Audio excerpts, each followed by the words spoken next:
Right ఇక breaking news చూస్తున్నాం. Champion ట్రోఫీలో పసికోన ఆఫ్ఘాన్ చరిత్ర సృష్టించింది. బలమైన ఇంగ్లాండ్ జట్టుపై భారీ స్కోర్ నమోదు చేసింది. నిర్ణీత 50 ఓవర్లలో 7 వికెట్లు కోల్పోయి 325 పరుగులు చేసింది. ఓపెనర్ ఇబ్రహీం జద్రాన్ 177 పరుగులు చేసి చరిత్ర సృష్టించాడు. 4లు 6ర్లతో స్టేడియంలో పరుగుల వరద పారించాడు. కేవలం 146 బంతుల్లో 6 సిక్సర్లు 12 4లతో ధనాధన్ ఇన్నింగ్స్ ఆడాడు. ఛాంపియన్ ట్రోఫీ చరిత్రలోనే అత్యధిక స్కోర్ చేసిన వ్యక్తిగా ఇబ్రహీం జద్రాన్ రికార్డు సృష్టించాడు. అస్మతుల్లా 40, అజ్మతుల్లా 41 పరుగులతో రాణించడంతో పసికోన భారీ స్కోర్ చేసింది. ఇంగ్లాండ్ బౌలర్లలో జోఫ్రాకు 3 వికెట్లు దక్కాయి. లివింగ్స్టోన్కు 2 వికెట్లు దక్కాయి. ఇక ఇదే అంశానికి సంబంధించి మరిన్ని డీటెయిల్స్ అనిల్ అందిస్తారు. ఛాంపియన్ ట్రోఫీలో ఆఫ్ఘాన్ రికార్డు సృష్టించినట్లు తెలుస్తుంది. వివరాలేంటి అనిల్?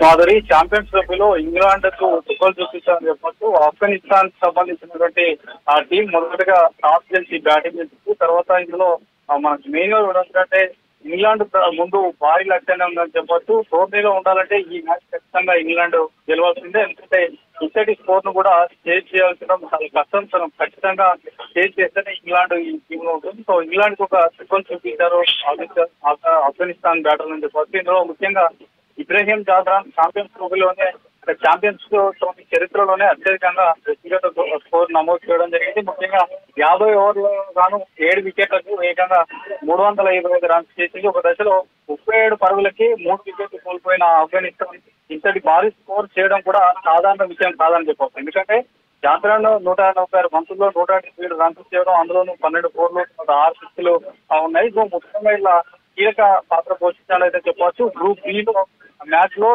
టాస్ గెలిచి మొదటిగా వీరు బ్యాటింగ్ ఇస్తున్నారు. తర్వాత ఆ టీం కు 8.5 ఓవర్లలోనే ముఖ్యంగా 37 పరుగులు ఉన్నాయి. ఆ 37 పరుగులకి 3 వికెట్లు కోల్పోయినటువంటి పరిస్థితి. అటు రెహమానుల్లా గుర్బాజ్ 6 పరుగులకి అవుట్ అయ్యాడు. తర్వాత సిద్దికుల్లా అసలు 4 పరుగులకి అవుట్ అయ్యాడు. తర్వాత రెహ్మత్ షా 4 పరుగులకి అవుట్ అయ్యాడు. ఇక ఆఫ్ఘనిస్తాన్ పని అయిపోయినట్లే అనుకున్న సమయంలో ఇటు ఇబ్రహీం జద్రాన్ ఆట మొదలెట్టాడు. ఇక ఇంగ్లాండ్ బౌలర్లకు అయితే చుక్కలు చూపెట్టడానికి చెప్పవచ్చు. మొదటగా ఇటు కెప్టెన్ అయినటువంటి అహ్మదుల్లా సాహిబ్ కలిసి 4వ వికెట్ వరకు కూడా 130 పరుగులు జోడించారు. తర్వాత షాహిద్ 67 బంతుల్లో 3 4లు 40 పరుగులు చేశారు. ఇట్లా ఇబ్రహీం జద్రాన్ మాత్రం చాలా దూకుడుగా ఆడాడు. అతను ఛాంపియన్స్ ట్రోఫీలోనే చరిత్రలోనే అత్యధికంగా వ్యక్తిగత స్కోర్ కూడా చేసినటువంటి బ్యాటర్ గా నిలిచాడు. ఈ టోర్నీలో ఇంగ్లాండ్ బ్యాటర్ బెన్ డకెట్ 155 పరుగులతో క్రియేట్ చేసిన రికార్డు ఉంటే అతను దాన్ని బ్రేక్ చేసి జద్రాన్ ముందుకు వచ్చాడని చెప్పొచ్చు. ఇక ఇబ్రహీం జద్రాన్ 146 బంతుల్లోనే 12 4లు 6 సిక్స్లతో